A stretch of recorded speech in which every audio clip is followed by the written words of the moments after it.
आणि गरमागरम कांदा घेतलेला आहे छोटासा, एवढा घ्या कांदा। आणि तुळशीचे पानं मूठभर अशी घेतलेले आहेत आणि गूळ घेतलेला आहे लहान।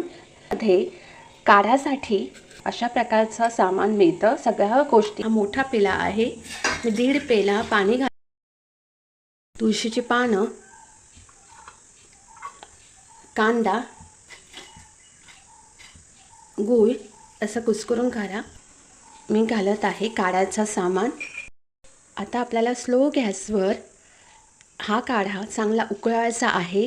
काढ्याला चांगली उकळी येत आहे। पाणी थोडंसं आटलेलं आहे, अजून थोडं आटवायला पाहिजे। पाणी आटलेलं आहे, आपलं तयार झालं गावठी असा काढा। सर्दी खोकला ताप यासाठी हा रामबाण असा गावठी असा काढा आपला